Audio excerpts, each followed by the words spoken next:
It doesn't matter how long you've been a couple, whether it's 2 months, 2 days, 2 years, 20 years, 50 years, married, engaged, dating, serious. It doesn't matter how long you've been together. Most couples don't know how to communicate.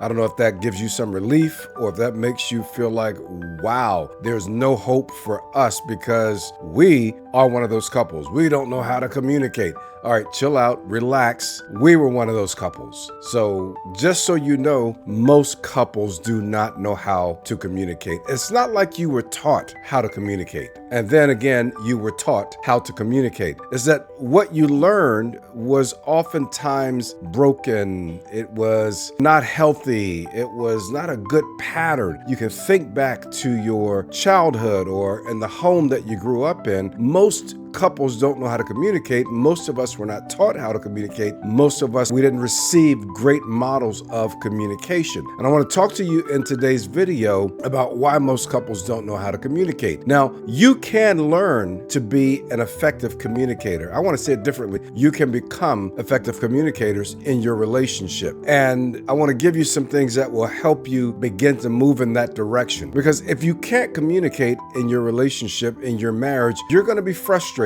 I hear you. I see you already. Like, yeah, that's me. That's us. We are frustrated. When you can't communicate in your marriage or in your relationship, it is exhausting. Absolutely exhausting. I work with couples every day and they come to me and they say our biggest problem, especially when they are new to working with me in my coaching practice, they say our biggest problem, our biggest challenge is our communication. And I would argue that the biggest challenge is not necessarily your communication. Your biggest problem is who you are when you're communicating. This is going to be a lot of fun. Are y'all ready for this? Because they're not telling you this stuff. They're not teaching you this stuff. People keep trying to give you, just say this, don't say that, say it this way, be an active listener. Those all have their place, don't get me wrong. But we're not learning the essence of what communication requires. And so we keep struggling and going around and around and around. And the relationship that you are in, where you fell in love and you believed in the person that you're with, has become static, perhaps, frustrating, of course, and it's difficult to really get the most out of this love life, this connection that you expected. All right, so let's get into this. Are you ready? Get a paper, pencil, phone, something. Take some notes because we're going to go to the deep end of the pool right away. Here's why. I'm going to give you 5 reasons in this video why most couples cannot communicate. First, they assume that being in love is enough. Do you remember when you fell in love with the person that you're in love with, or maybe you're falling out of love with the person? I don't know.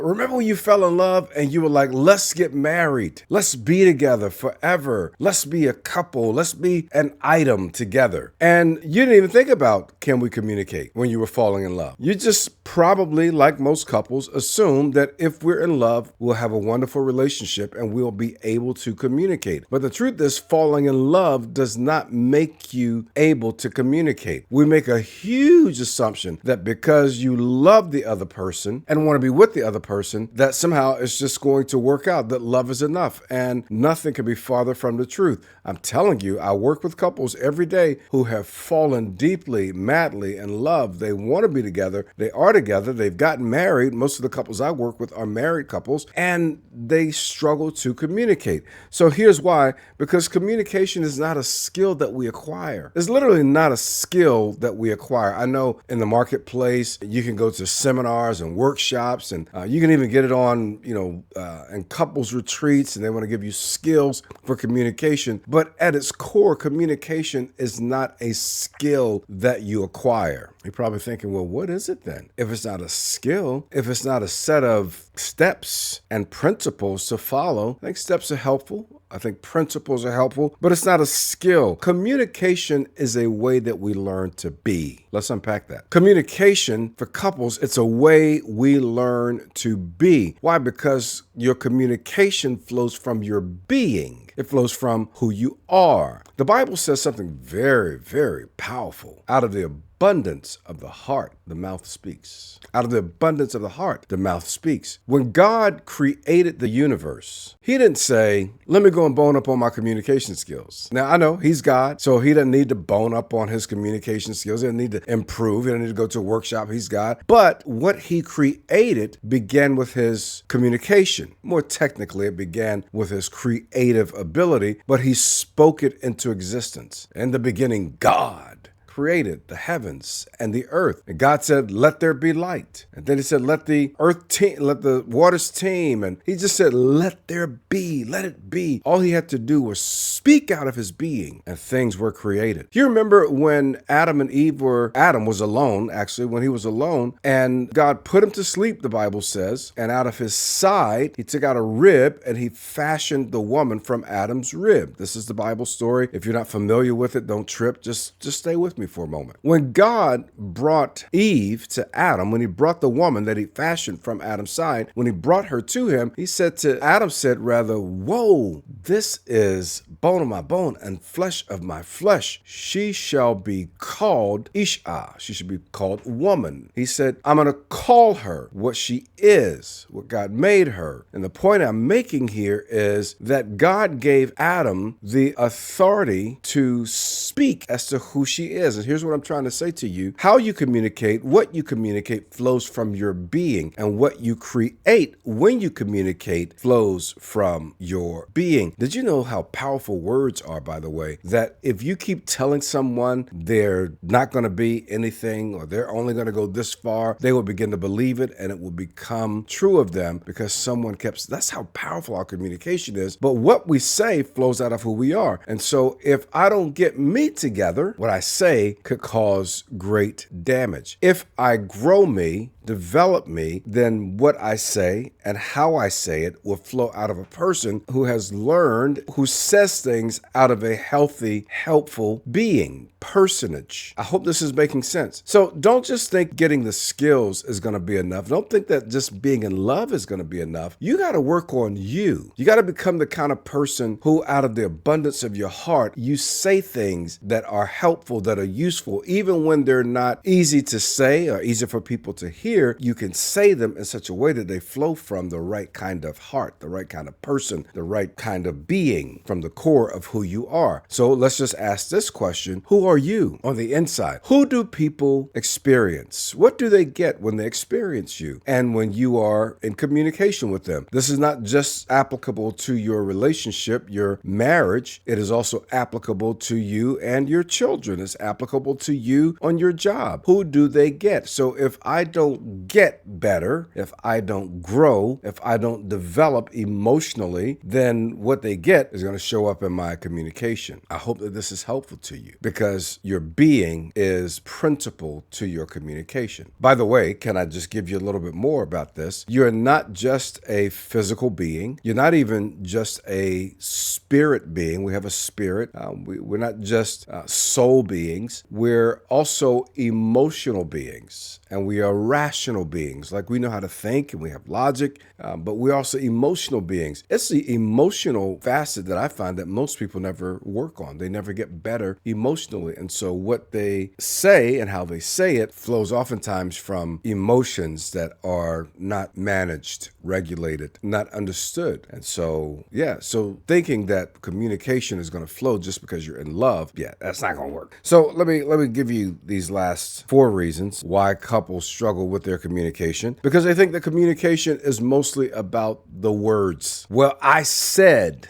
You ever said that to someone? You ever had someone say that to you? Didn't you hear me say? How could you not hear me say? And how come you can't do what I just asked you to do? I said to you, I was talking to a dear friend and client who's struggling in their relationship, and she kept going on, but my spouse didn't hear you when you said this, and they don't hear me when I say this, and I keep saying the same thing. And I had to say, it's not about your words. It's not about your words. And people don't simply respond to your words. We deliver something and we respond to something that is far beyond words. In fact, most scientists say that most of our communication is without speech. Like, it's beyond our speech. Most of our communication is not with words. It's with other parts of us. It's with our body language. It's with our eyes. It's with our posture. It's all of those things, right? So, in fact, I would say it this way. Communication is more our seeing. What do you see when you're talking to your spouse or to your partner? Who do you see? Who do you see when you're communicating? Who are you looking at? Are you seeing the person who's in front of you? Are you hearing them? What are you hearing? What do you hear them trying to convey to you? Not just with the words, but with perhaps the idea. What thoughts are they trying to convey to you? So what are you seeing? What are you hearing? What position are they in? What gestures are they using? See, these are the things that you see that you have to observe. And so if you don't pay attention to those things, you won't be able to communicate. Because if you're going in on a subject matter or a person, if you're going in on a person and their shoulders are like this, you're missing something very important. The shoulders slumped says that I'm beat down. I'm discouraged. I can't even process what you're saying to me. So it's not that words are not important. It's just that words are not the only thing, because most of our communication, 60 to 80%, somewhere in there, is non-verbal. It's non-verbal. And so if you think that it's just about words, you will miss what communication is. Okay, here's another thing that keeps it challenging, or makes it challenging for couples to communicate, is that they make their issue the most important thing in the conversation. Their issue, their challenge. Okay, how about you? Do you make your issue the most important thing at the table in the conversation? And trust you me, I understand why, because sometimes your issue is the most important thing. And at the very least, both of your issues, things you're trying to resolve or talk through or discuss, both sides are important, and everyone should feel heard, right? Should feel valid. But if my issue is the only thing that I can see, this is where it becomes challenging. And I'm not thinking about what your issue is, we're not going to communicate. Because the nature of communication is that there is a message being delivered and a message that's being received. And if the other person can't receive from you, and if you're not receiving from the other person, if you're not honoring, respecting their challenge, their issue, their need, their perspective, then there's a one-way channel and there's a blockage on the other side. I hope this is making sense to you. So it can't just be about your issue, your need, your challenge. We must also be open to the other person's need, issue, and challenge. I love the way author Charles Duhigg says it in his book, The Super Communicators. He says, communication is like negotiations. Both parties need something. There is the revelation for you today. Both parties need something. I would go one step farther. I say that both parties need something, and their core need, their most important need, is something emotional. It's not even the list that we go through. It's not all the stuff that we're trying to, well, I need you to do this, and why won't you do this, and you never do this, and you never do that.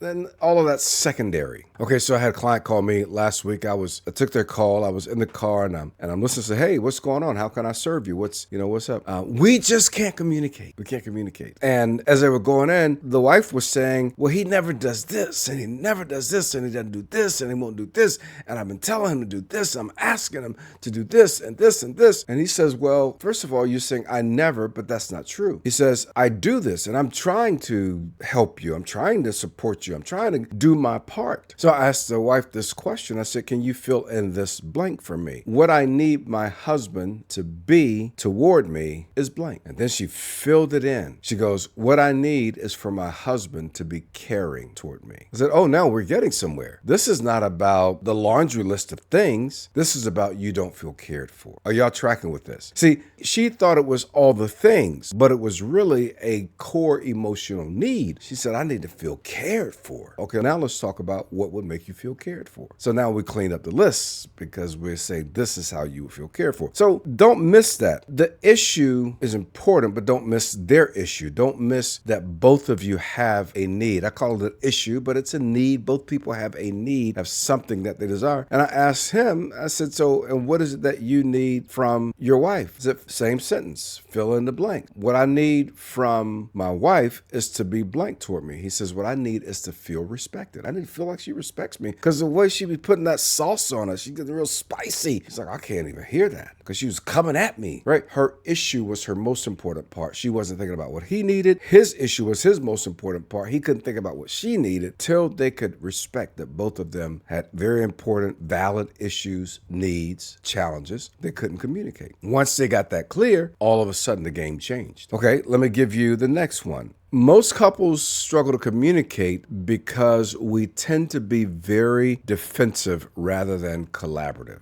We tend to be very defensive rather than collaborative. And one of the reasons we're defensive is because we make assumptions. And whenever you assume or state an assumption about the other person, their defenses are going to go up. You only did that because, or you always do that because, or this is the kind of person you are, or this is what you intended. Whenever we make assumptions, or you were never going to blank, or you always blank. See, those kind of assumptions is what drives defenses up. And the moment a person's defenses go up is the moment the collaboration collapses. See, collaboration says, hey, let's work on this together. Whatever our challenges are, let's work together. But the moment there's an assumption, or if you lead with the word you. Ooh, did you catch that? When you lead with the word you, it's like pointing the finger at somebody. It's like impugning their personhood. You don't. You always. I wish you would. That sends people's defenses up. You know why? Because nobody wants to be seen as problematic. When you say you, it takes the focus away from the issue and starts making it about the person. Am I making sense here? Is this getting through to anyone besides me today? All right. So you want to be very careful not to raise other people's defenses and not to become defensive, because when we become defensive, now we're defending our person and we're not discussing the challenge at hand. All right. So that breaks down our communication. It makes it hard, because if I've got to defend myself, I might defend it with words. I might defend it with leaving. I might defend it with just shutting down and shutting you out, because most people are going to defend themselves if put in a position to feel like they have to defend themselves. So let me recommend this. Rather than say you, how about if you say, whenever this happens between us? Did you catch that? Whenever this happens between us, right? Whenever the dishes are not done or the house is neglected, whenever we get into this discussion about, whenever I start to feel like this is what happens between us. You see the difference? I never said whenever you do. I never said whenever you say. I said whenever this happens. The impact that it has on us, or whenever this happens between us. Now we can get somewhere because the other person's instant defenses don't rise. Our egos can't stand to be attacked. Now, ego is not a bad thing. We all have egos. Now, ego simply means that there's a way that you want to be seen. There's a way you want to be imagined. And when that way that you want to be imagined feels attacked, your defenses rise. All right. So, and that cuts off our communication. Here's the last reason why a lot of couples struggle to communicate.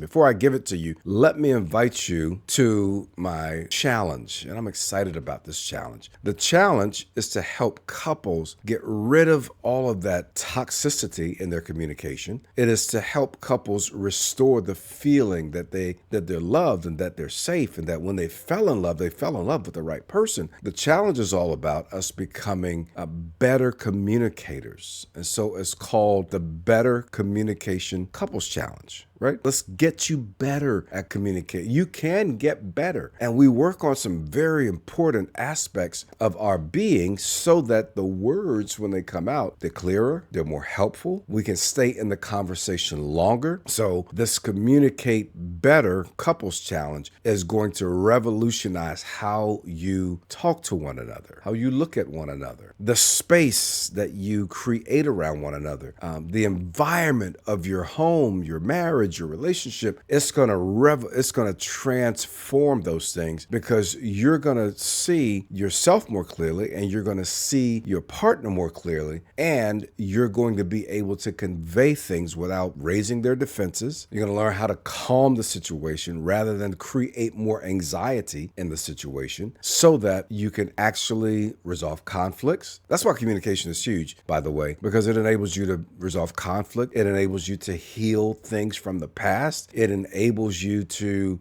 communicate better. It's got so many benefits to your relationship. So join me for my upgrade. You can see the link in the description, but join me for the next challenge, the Communicate Better Couples Challenge. It's that simple. Communicate much better. Say that with me. Communicate much better. Can you imagine what will happen if you can communicate much better? All right, so I look forward to seeing you in the challenge, but here's the last reason why couples struggle to communicate. They lack empathy skills. They lack the skills of empathy. Empathy is the ability to care about what it's like for the other person on the side of you. For the person on the other side of you, what it's like to be them. It asks this basic question, or makes this basic statement: I'm really sorry, because it must be painful for you to be in that situation, right? It must be tough for you to be going through that, it's a simple statement of, I care about what you're experiencing. Because what we oftentimes do, this will slam communication. Like, there ain't nothing's going to be heard, nothing helpful is going to be said when the other person feels like you have dismissed their experience. Listen, you may not agree with how they describe their experience. You may not like that they describe their experience, but the other person's experience is their experience. All you have to do is acknowledge it and respect it. That's what empathy does. Hey, I hate that has happened to you. I didn't realize that I was causing you to have that experience. I know I was having that effect on you. I'm sorry about that. I had to apologize to my wife the other day. My wife was kind of salty. We were getting dressed, about to go somewhere, and I was like, she ain't saying nothing this morning. I'm like, what's up? So I said, oh, I was kind of I was that guy the day before. I was moody, I was irritable, and I gave that to her. And she had asked me to help her with something that was very important to her, and I act like I don't want to do it.